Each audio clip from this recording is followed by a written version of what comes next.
Ladies and gentlemen, please welcome Mr. Steve Churm.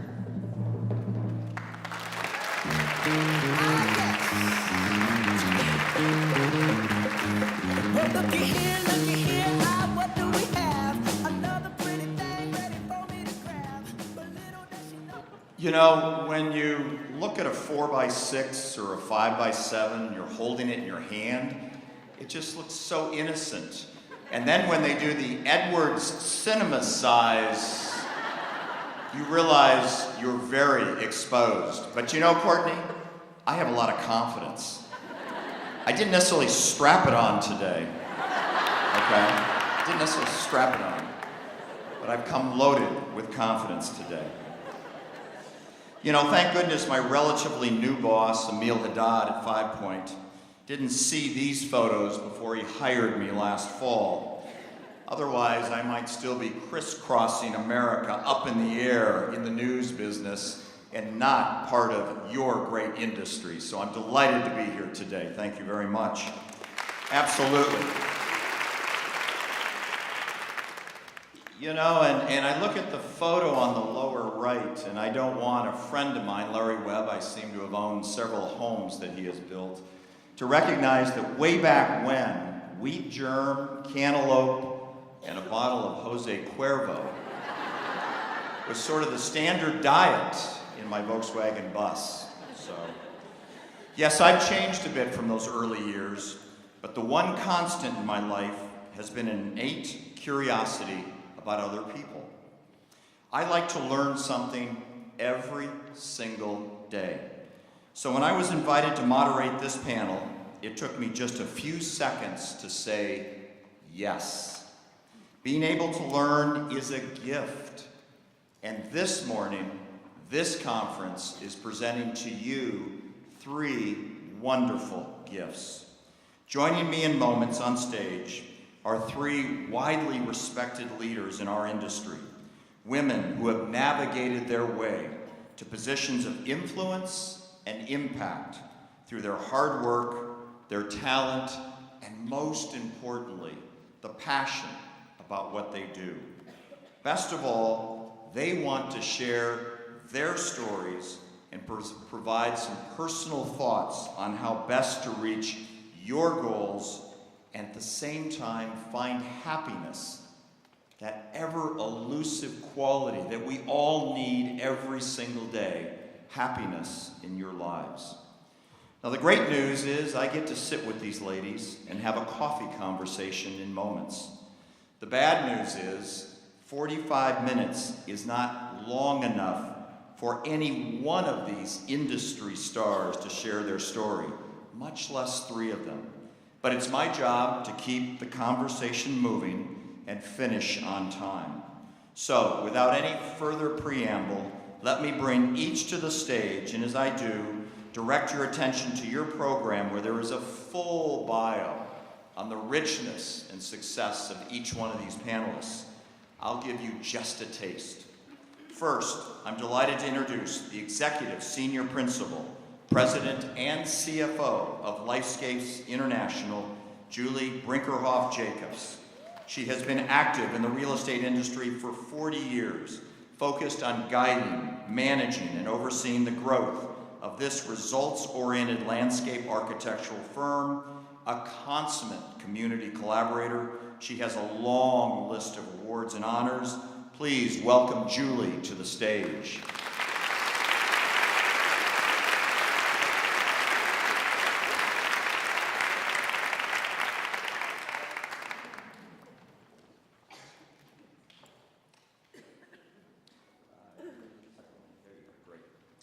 Next is the Executive Vice President, Corporate and Colorado Division President of Century Homes, Liesl Cooper. She is directly responsible for overseeing land acquisition, land development, land entitlement, construction, purchasing, product development, sales, marketing, and customer service functions. Yes, I'm exhausted just thinking about her everyday existence. She has worked at a number of national home building firms, including KB Homes, Meritage, and Richmond American. Please welcome Liesl.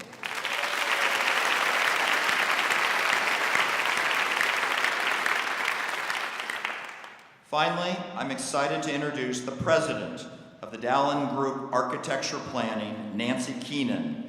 Adapting to change and embracing challenge and identifying solutions and opportunities are the trademarks of this global executive who oversees firm-wide strategy in the areas of operations, finance, leadership, design, and growth for the firm's 6 offices in the U.S. and China. Please give a warm Orange County welcome to Nancy.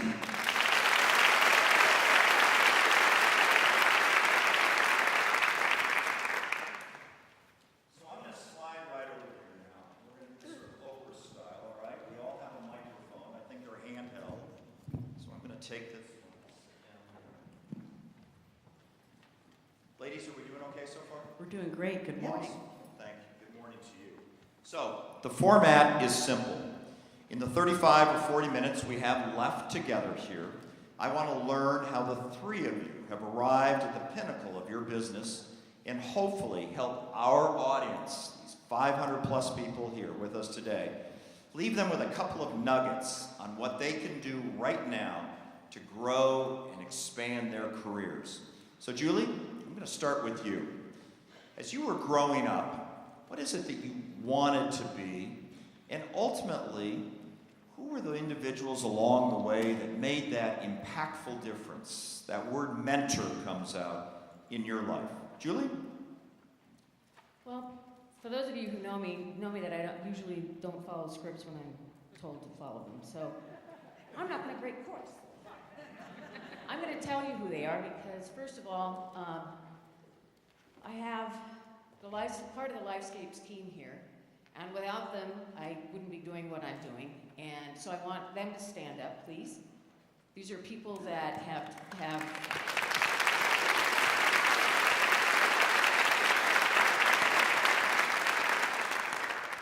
we have a team of 45 people, and I want to thank them for taking and convincing Dan Trust to not bill your time today and have you prioritize this. So I want to thank you very much for coming.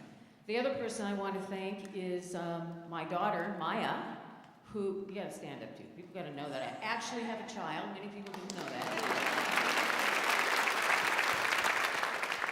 She has been and will always be one of the building blocks in my story. I was, in 1976, I was a single mother with a 1.5-year-old daughter. I was 24 years old and scared to death. And one of the things she gave me was when I was feeling very low.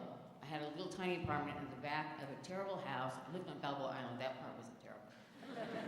But I was thinking she was asleep. She got the bedroom, I got the couch. And you know, I was crying myself to sleep, feeling sorry for myself. And here comes this little peanut around the corner with her little yellow jumper pajama thing on, dragging her blanket, and I'm crying, right? I think she's asleep. Puts it on me, puts her head on my chest and say, "It's gonna be okay, Mommy." Now, somebody tell me who the kid is in that scenario. And her strength continues. She's independent, she's entrepreneurial, she's an artist. She's a wife, and she's terrific. So I owe her a lot. She helped me grow up. And then I also have this guy over here who will be 86 in December, my father, who, along with my mother, yes, Don think about an icon in the industry. He's an icon in his profession of landscape architecture. Here's a good one, you guys. Did you know that he created the terminology hardscape and softscape? See, nobody knows this. You gotta write your book. Anyway, and he, along with my mother, over 65 years ago, started the company. Well, they started the company in their bedroom, which means they started 4 kids in the bedroom too. So probably in between deals, they were, having fun. Anyway, they started out 65 years ago with a drafting board and a dream. And that dream was to live life fully, to create gardens that people love. And unfortunately, my mother died about a year and a half ago. But so she may not be in this world, but she'll always be in my life. And for those of you who have known her, you know how terrific she was. She lived her life in full color, and so do I. So do we all. Anyway, I want to acknowledge my folks, my daughter, and finally the man who I married 22 years ago, this Sunday, by the way. Don, he's always saying it. Anyway, Don Jacobs, my best friend. Fantastic. So, a room full of colleagues, mentors, and influencers on your life. Talk about when you were young, what did you think you would be, and where has this all turned out? I wanted to be a lawyer that specialized in women and children's rights. I wanted to be a choreographer. I wanted to be a teacher. And all of that, believe it or not, and I believe you have to invest in your education. It may not be what you think it's going to be, but it will get you to where you're intended to be. And so I went on to, of course, co-found Homemade, and the women's and children's rights thing is all about that. So. Thank you. Thank you. Liesl, I'm going to turn to you. You know, we live in a world now, in a society, I think, in the 21st century, where women have never been more visible and more important than they are today. How have you navigated an industry that historically male-dominated? You have risen to the top. How have you grappled with the gender question that is very real, not only in this industry, but many industries? Share a little bit. You know, I have when I started out, it'll be 30 years in May that I started in this industry. I like to say I started when I was 10 years old, but that makes me 40. So I don't even like saying that I was that old then. But I will tell you, I kind of, when you're younger, sometimes you just don't know any better, because that raw kind of, who you are, you just kind of don't know any better. But I will tell you, there were times I did feel I only took, when I had my daughter, was a picture of her up there, I only took 1.5 weeks off from maternity leave. And it was 1.5 weeks because July 4th fell in there, so I had a half week there. And the reason why is because none of my peers, none of the other division presidents, I was a division president at the time in Las Vegas, none of them took time off for maternity or paternity leave, which is becoming, obviously a little more acceptable. So it was kind of hard. I was always just kind of concerned about making sure I didn't, you always have to just make sure you didn't lose my job, and I was always there, I was always, so that was really hard, and there's just, you kind of sacrifice a lot, especially just trying to be a leader in this industry, with having children and trying to do it all and trying to do everything the right way. There was a time when I, on a Friday afternoon, I won't forget this, I was traveling a lot. This is 2005, in the heyday of the market. I was traveling, I was on airplanes. My daughter at the time was 3 years old. I decided I'm gonna pick her up this afternoon from daycare. I'm gonna go get her. And I went to pick her up. I was all excited. And they looked at me and they said, do you have your ID with you to make sure that I was the mother of my child?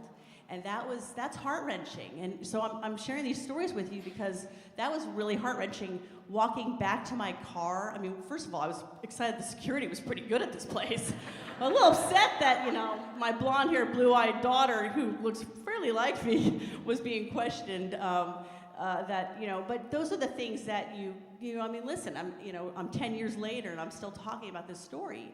But I think it's really important that we, and Courtney really hit on this, and it's amazing, but only in the last few years have I really started embracing the fact that I am a woman in this industry, that I'm emotional. I used to try and hide, not very well for the people who know me.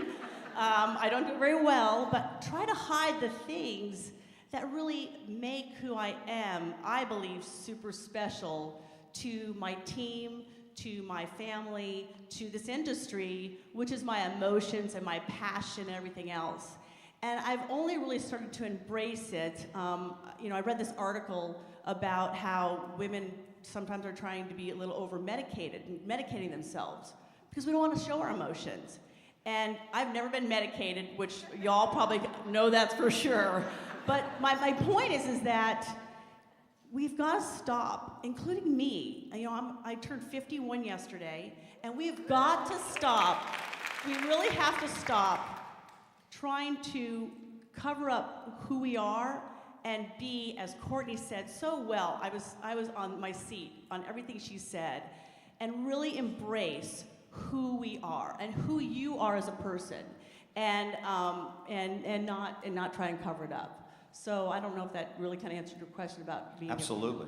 No, absolutely. Thank you for sharing some of those personal thoughts. I think that's why we're here today, is to learn. So thank you. Nancy, you know, and all three of you can certainly speak to this, but I'm going to turn to Nancy now.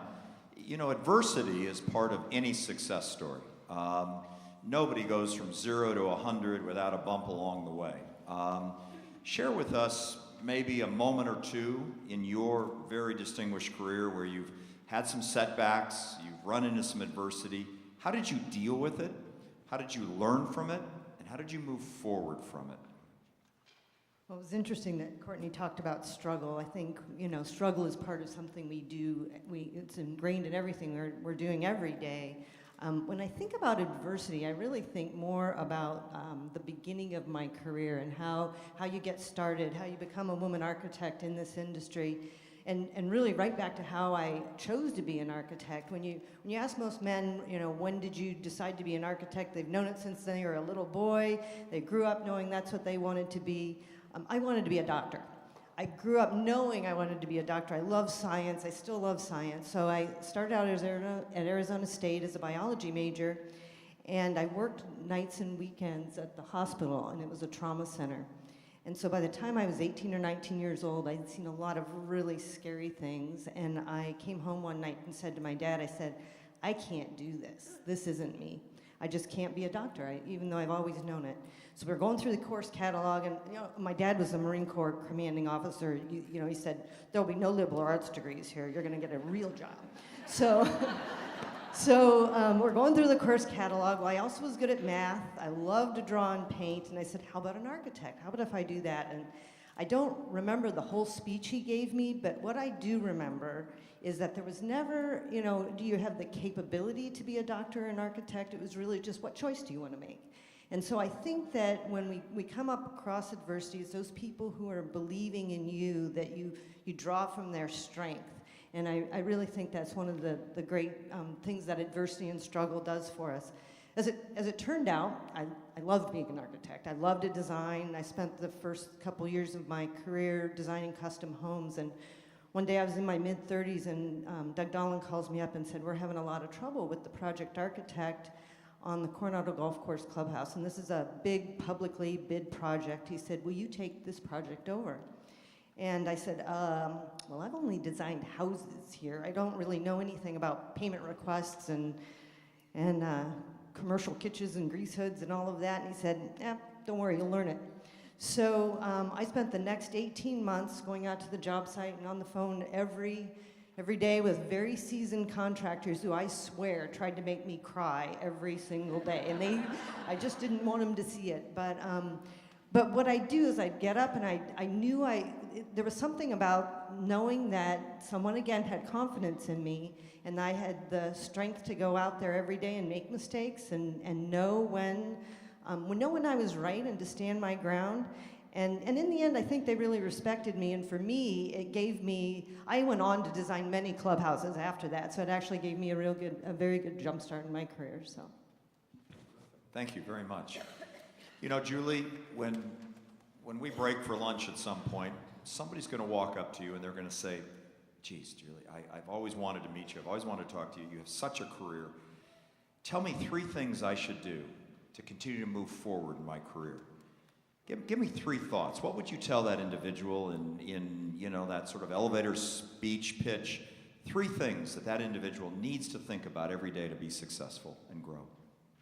So once again, what did I do on the airplane coming back? I wrote down 20 guiding principles on how to build your own story.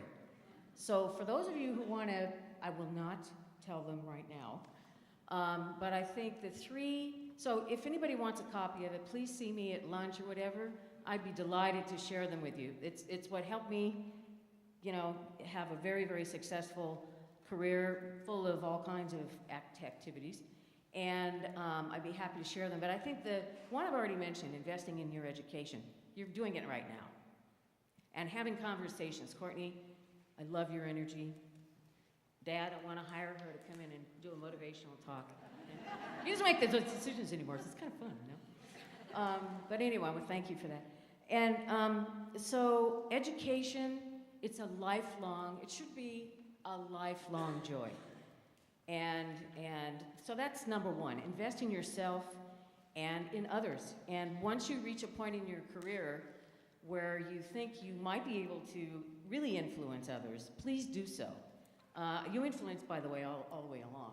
So I think that's really significant. Another one is to get really involved with the industry. In 1976, when I was that 24-year-old that was scared to death, I didn't know anyone down here. I'd moved away, gone to college, and became a single mother, and I didn't know anybody. So we were doing, obviously, houses and residential communities at the time, so you get involved with the Building Industry Association or Home Builders Council, and I met two strategic people. And so seeking mentors from a very early part of your career onward is a really great idea. I met a guy named Rick Hopcraft. Everybody remember Rick? First person that I met, he was passed away last year. He was with First American title, the best schmoozer I ever met. And I think every young, fairly attractive young woman knew Rick Hopcraft. But he really was very, very active, and he encouraged me to get involved in the industry, which helped shape my life. And of course, I work in many other industries. We do hotels and casinos and projects all over the world. And everyone's my friend. I mean, I had a mother like that. God bless her, she taught us that too. But I think making a commitment to your industry, truly making a lifelong commitment to your industry, it helps you and those around you, and it sets a great precedent. And the third one, you gave me three, right? Okay.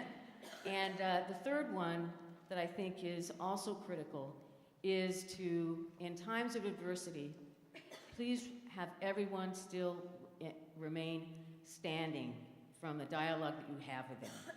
It is one thing that I have learned over time. Never make somebody feel diminished in any way. If they make a mistake, believe me, they don't do it on purpose. So that to me has been a wonderful experience that I've seriously embraced that in the way I deal with my people. I think it's a terrific point. I think humanity is something that is oftentimes lacking in a lot of industries, and I think women understand that, frankly, better than we as men do. So I think that's a terrific point. And to Julie's point, one of the benefits of an event like this is to, at a break, at lunch, do find these three panelists and ask them the questions if we don't get to it. And Julie has, I think, a Xerox, some sort of all 20. Give me your cards, and I'll all send 20. it to you. Okay, great. Lisa, let me ask you. I introduced you and went down the punch list of all the things you oversee and are responsible for. You've obviously had a lot of success. How do you, every single day, and what do you do every single day, every single week, to maintain the consistency in how you conduct yourself as a leader and a role model for all the people that report up to you, watch you? People need a rhythm, they need a pattern. How do you establish it, and what do you do? How do you think about things? Well, I think about, when I started the industry 30 years ago, I say Kaufman and Broad because it kind of just is, I was there for 11 years and it was always Kaufman and Broad to me. So for all of you who don't know Kaufman and Broad, it's KB Home now. But when I started at Kaufman and Broad, I did not have a college degree, and I still do not have a college degree. I had a couple years of college and then fell in love and blah, blah, blah. That was the first husband. We won't get into that. So after I ruined my first marriage, there's only been two, and I'm still with him, so let's not get ahead of ourselves. But after I ruined the first marriage, my passion became my work. And it was the timing that I got in the industry. It was the early 90s, and I will never forget this. And there's some names I'll bring up. Some of you will remember. I know Larry Webb will remember. Frank Scardina was my division president at Kaufman & Broad.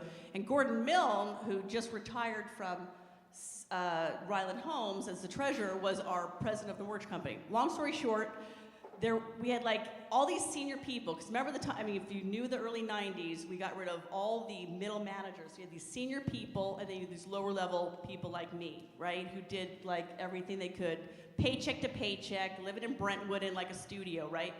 So I will never forget this day. Frank was trying to fit, because there's like this huge office space we had. It was like empty, no one was there. He was trying to fix the fax machine. Now, I don't know if everybody knows what a fax is, but a fax is what we used to do with communication. Now we scan, now we text, now we do all this other stuff. But he was trying to fix the fax machine, he couldn't fix it. And I went in there, I said, Frank, get out of the way. And I got him out of the way, and I started fixing the fax machine. And he says to Gordon, I hear him say this, he said, if Liesl was not here, this place would fall apart. Which I will tell you, that stuck in my brain. And I said, okay, every day when I walk in the office, I need to be invaluable. I need to make sure that people, and my bosses and the people around me, if Liesl's not here, what would happen to this place? Now, obviously, we're all replaceable, blah, blah, blah. But that was really my biggest and most important lesson, is that you make sure that you're valuable, that you make sure that you go in every day and you're valuable to that entire team. And that was one lesson that I really learned. And the other thing I'm just going to throw in there, too, is another lesson that was really great with one of a mentor of mine, Mike Giorgio, who was the CEO of Gothic Landscaping. He passed away 7 years ago. And we were in the field one time in Oxnard, California, and we were doing these model complexes. And Bruce Carrots, who was the former CEO of KB Home, and he was coming out there something, and something happened, whatever. And 2 days later, Mike and I were talking. He goes, you know, Liesl, he goes, what's amazing about you, and I didn't even know this, but it stuck with me, is that you treat the guy who's digging the ditch exactly how you treat the CEO of the organization. And he goes, and that is like amazing. And he said, you say hello to everyone, and so that really stuck with me in my career on how to treat people. And even though you've got the CEO and everything else, you've got to treat everyone, because the guy digging the ditch made me look good with the tree that he planted, so that Bruce Carrots thought we did a good job, et cetera, et cetera. So those are my stories. Terrific. I'm very much influenced by Sheryl Sandberg. Her great book, Lean In, and what you were talking about at the start is building your value by leaning in. In other words, make yourself just so valuable that someone needs you. And it isn't about just doing every little thing, but it's about really thinking about how you contribute and do it consistently. And Sandberg talks a lot about that, and I think very, very effectively. So, a terrific point. Nancy, I described you as somebody overseeing offices both here and in China. Certainly have a global sense of what's happening around us. The world seems to get smaller and smaller every day, and a lot of that's due to technology. Talk about trying to be successful in today's age, and what are the 2 or 3 things that are necessary to being successful in a world that's getting smaller? Communication, contact, relationships. Touch on some of that, if you would. Sure. We learned to be global in the middle of the recession. It was a time when it was tough to find work here, and we had a pretty big business to keep alive. We were very lucky to have a gal in Beijing at the time who was building that business, and realized that by going over there and supporting her and helping her, we could grow, and did a very good job of it. Grew up to 4 offices at one point in China.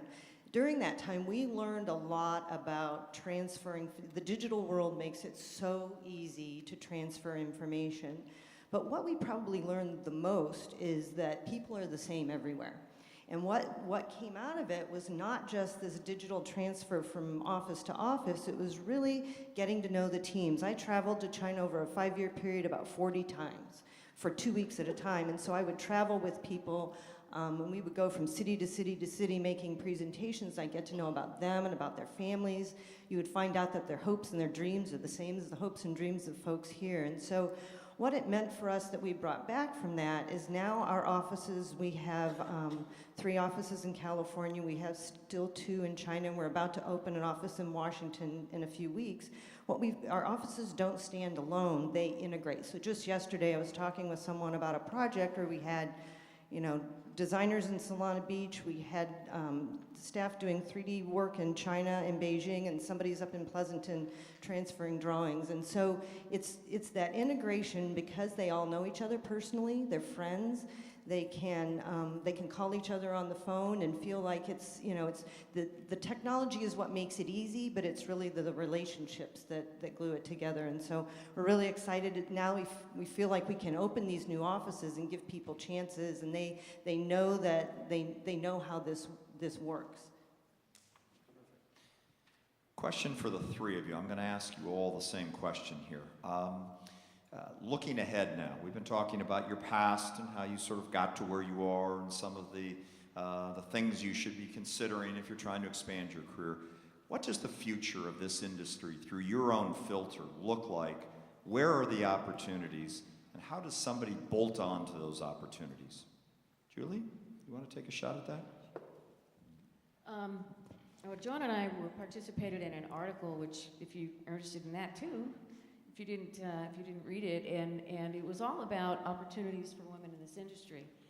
And I think both Joan and I felt, and by the way, we didn't even talk to one another about the article. It was very interesting how we came up with the same results. I think that this industry, I think there's a really bright future for women. I honestly believe, you know, when I started out, because I worked for other companies before I joined Lifescapes, an architectural firm and a developer, and I think that I really believe that now the advantage moving forward for women is they don't necessarily have to start out in any kind of an office management position in order to, you know, become an executive. It took me a long time, a lot of hard work, and I was extremely well educated, but I also knew that that was the way, unfortunately at that time, that was the way I had to go. Ended up being the right thing for me. I was fortunate. But if you find that your passion is in a particular area of this business, then get as much information as possible. Surround yourself with people who are best at that, and you believe are best at it, and get to know the movers and the shakers in those areas, because it's all about who you know. That hasn't changed, at least that's been my experience. It's who you know, and I will say that it's very important to realize, and Carol Eichen, for those of you who may not remember her, she was my mentor. I was lucky. I have had so many. But Carol was the most tenacious, forthright, successful, driven person. And if you have the opportunity to surround yourself with people who are as tenacious as possible, and yet really are interested in their, you know, in the clients, in the society, all of that, all the more better for you. So those are my comments. Lisa, what about the future of this industry, and how does somebody take advantage of the future you see? You know, I'm the most thing I struggle right now, just being a leader in this industry, is really how the shortage really we have, men and women. I'll let some of the men in, but men and women really, honestly, there is a shortage in our industry of qualified and quality people.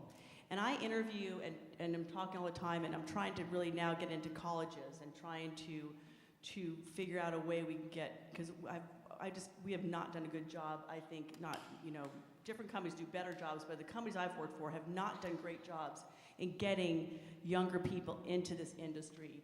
And I think, you know, what happened in, you know, 2008, 2009 really annihilated us, and it kind of shied people away from being in our industry. But I really think that we have to get back to really, you know, trying to figure that piece of it out.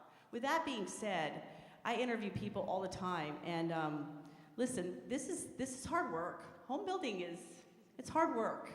And when I'm interviewing certain people and about certain things, and, you know, everybody wants that brass ring at the top, it's not, depending on what that brass ring is, it's just not, it's hard work. It's really long hours, it's rolling up sleeves and really figuring out, you know, getting how to get things done.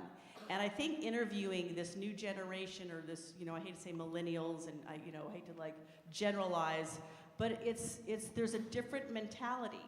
And I think that's something else that I'm trying to really figure out, and how to crack the code on that.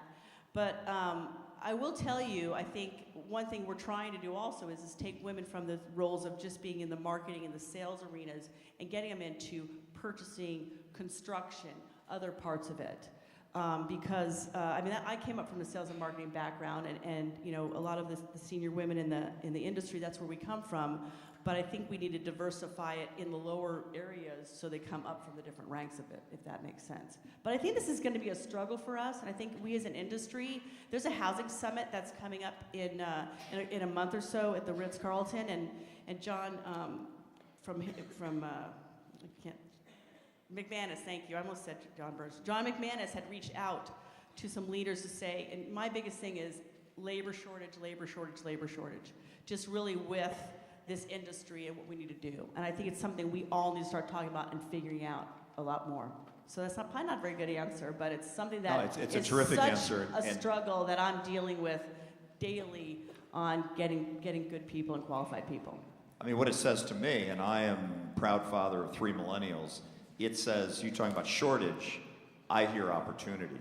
And those that are focused, and those that recognize the opportunity and go after it, have a chance. Because you're telling me that you're not finding the people you need. I mean, honestly, we hired a guy, and I mean, you can make some really good money if you have a brain, and we hired this guy who's been in the industry 8 months to be our land acquisition guy, and he wanted all this money. I'm like, who does this guy think he is? And it's like, but I paid up. I'm like, okay, I'll pay him. And honestly, he's only been with us 3 or 4 weeks, and he's been amazing. And so it's worked out great. And we're gonna have to take chances on some people like this. But there's definitely, I believe, major opportunity for this industry, and even faster track than maybe other people have had in their past because of the fact of lack of talent that we have in our industry and coming up through the ranks. I mean, I don't know if anyone disagrees with me or agrees with me, but that's how I feel and see right now. Nancy, when you look into your crystal ball, particularly you've been an architect, you're involved with a very successful firm, what do you see in the future for certainly architecture, but our industry, and where are the opportunities, and how does someone leverage those? Well, I was thinking a little bit about what Liesl said about finding talent and keeping them interested for the future. We're having to change the way we do business. The younger talent wants us to be far more transparent about the business, for one thing. That's difficult for some of our older folks to understand, that we're going to have to tell them. We're going to have to tell them everything about how projects are managed, the finances of projects, how the business is managed. We have to keep them interested. They move quickly from one job to another. We, as architects, we're obviously, as we're all seeing in our industry, we're seeing density, and density in the right place matters. So that means that folks that may have come up in a single-family home building kind of a foundation are having to learn how to do much more complicated projects really, really fast. It is a super fast-paced, and it's one of the reasons we do so much transfer of information amongst offices. We have to keep up, and we have to do it quickly. So I think that it's keeping our young folks challenged. It's telling them more and more about, and actually, you also mentioned them being smart, believing in that they are really smart people. They've been working on computers since they were young, and so they can do things that some of us, couldn't dream of. I'll watch somebody on SketchUp these days and it's like, wow, that's so amazing. I wish we had something like that. So we've already changed digitally. Everything's 3D. So even all of our construction documents now are 3D, and you can see the whole building built before it ever goes out into the field. So it's happening fast. Can I just make one more Please, comment? Julie, go ahead. The interesting thing about the home building business is that, when I started in it, it was single-family homes. If you fast forward to what we're doing now, and it's one aspect of what our company does, as designers, we have the opportunity and made a decision not to have all our eggs in one basket long ago. And the thing is that, you have multifamily now, we have mixed use. I just came back from the Urban Land Institute in Philadelphia, and another great organization to get involved in, by the way, District Council, there's a great one here. But, it's interesting because it's much more complicated and it's much more layered, but that also means there's a lot more opportunities for those of you that are in this business to understand that you have choices, particularly with respect to the design guys and gals. you have the opportunity to do, I mean, we do pretty much almost everything except public work because they don't pay us enough, so we don't do those. But I think that you just have to keep your eyes open, and we all have had to adapt. The builders have had to adapt. I don't know if you guys are doing any mixed-use stuff yet. Yeah, Oh, see? yeah. Yep. I mean, so that's where I think you know, if you can encourage people to get into through construction or whatever, I think that's a viable and necessary way to go. Because you're right, we don't have a lot of people that are focusing in this. Well, I do think, this just industry. to jump off of your comment about being transparent, that's exactly what this younger generation wants. They want to know, okay, I want to go from A to B to C to D, and how fast, and how am I going to get there, and when I'm going to get there, and how much will I make when I get there, and they just really want to know where the path is. Where, you know, it's just kind of like, you know, the old days. God, I can't believe I just said that. But in the old days, you just went to work. You just went to work, and you worked, and you know, you got promoted, and you did whatever. But it's just different. They want that path. And so we have to, and I said it to my CFO the other day, I'm like, if I hear work-life balance in an interview one more time, I'm going to kill someone. But I have to be real about it. And I have to really be real about it. If we're going to get the people in our industry, we've got to figure out a way. You know, what does work-life balance mean? You know, I mean, we bought a ping pong table. Is that just not enough anymore? I mean, it's like, come on. Did the applicant come in wearing Lululemon? Was that? I'm just checking, okay? Not the see-through pants one, thank goodness. Yeah, thank you. You know, I think that the point about transparency is so important, and I use myself as an example. Somebody who spent 36, 37 years in media, reporter, editor, running a media company, owning a media company, and then find myself in a company, 5 Point, part of Lennar, suddenly talking about we need to do a better job of communicating. That transparency. We need to do a better job, not just externally, the outbound message, but internally.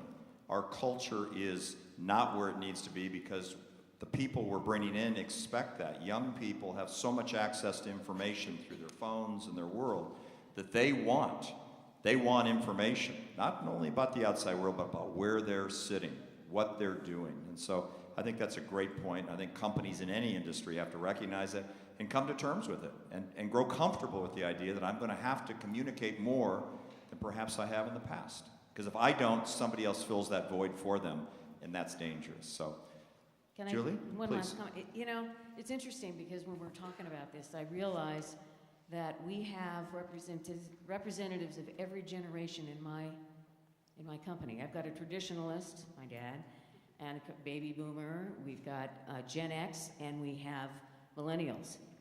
And the difference with, and each one of us have our own quirks, by the way. Each of us have our histories, and each of us expect certain things.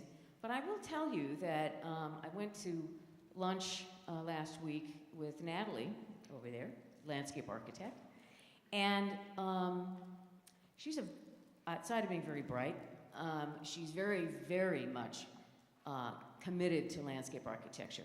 And I think part of the younger generation's efforts should be paid for by those of us who are going to benefit from them. For example, she's taking a bunch of exams to get her license, and we are reimbursing her for the cost of those when she passes. She's always passed, which is great. But investing in your people, particularly young people, they've got the money to do this kind of stuff. It's expensive. So if you make a commitment to help your people be successful, that is probably one of the best things that you can do. We have this thing, he's gonna hate me for this too. I have this thing, I have these people in my office go to lunch with a legend over there. And we call it lunch with a legend. And my dad goes, oh, yeah. And he talks about how he did what he did. We have all kinds of generations, all companies do, where you can actually have their stories told to one another and to the youngest of the youngest group. And it's very, very helpful. And it's, I think it's one of the nicest things that we offer in our company is the opportunity to not forget that this company started a long time ago and how it's changing, because they're part of the future. Terrific. We just have a couple of minutes left, and so I'm going to ask each of you one final question. When you write your autobiography, what will the title be and why? I'm going to start with you, Nancy, down here on the end. The title would be Designing the Future. I love to design, creativity, and I love to think ahead. It's more about what can we do if we're designing a building, designing I call it now designing a company. Nice. Liesl? So my main title would be Stop Being a Man and Start Being Yourself. Okay, so, but wait. And the subtitle is How to Crush It with a Skirt On. Nice. So, when they write the screenplay and it gets on the Edwards Cinema up here, who's starring as you? I don't know. That's a good question. Okay. I'm thinking Gwyneth Paltrow, but she kind of can be snobby, so I don't know. Okay. A little bit She of looks insight good. there to She Liesl. looks A little good. bit She of looks insight. good. So, Julie, how about you? Your autobiography. The title. The title is Live Your Life in Full Color, and all that means. And it's not just a reflection of the fact that I grew up in loving nature and so forth, but life really is a palette, and it's up to you to paint it. And I've been blessed with very gypsy-like parents that drug us around the world when we were younger, and still we love to travel, and hopefully I've got passed that purpose on to Maya too, and she paints her own canvases, and literally. But I think live your life in full color and help those around you grow and become better human beings, and please don't leave this world without making a huge difference for the better. Yeah, it's fantastic. I think Coldplay does the score for it, don't you think? I think that's perfect. Ladies and gentlemen, we have been very fortunate to have these three wonderful women here, leaders in our industry. Please show your appreciation. Wait, hold it. You know, I almost forgot. Just a sec, hold the house music. We have, I think, one surprise here, don't we, Julie? Let me go over and get it. And why don't you unpack this for us? Gentlemen, could you help me just lift this this large envelope right here? I think it's light enough that it only takes one, but if two of you want to make it look heavy for me, that's great. Yeah. How about you go ahead and let's work on this. You know, I had this, Joan, get up here. I had this dialogue with Joan last year about how important it is, once again, in investing in one another.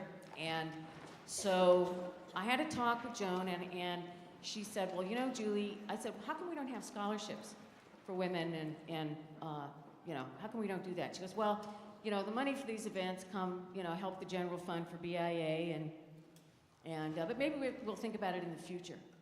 Well, here I am again, not doing what I'm told. So I decided to run the idea by the other two panelists, and I said, look, I don't want to affect, because I was very active at BIA, I understand about budgets and commitments and goals, and I said, why don't we start to seed a scholarship fund for women in home building?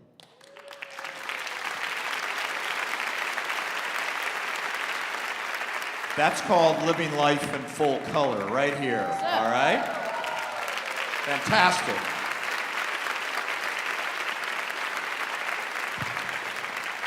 Once again, let's thank our panelists and their great idea to seed the future. Thank you, everybody, for listening.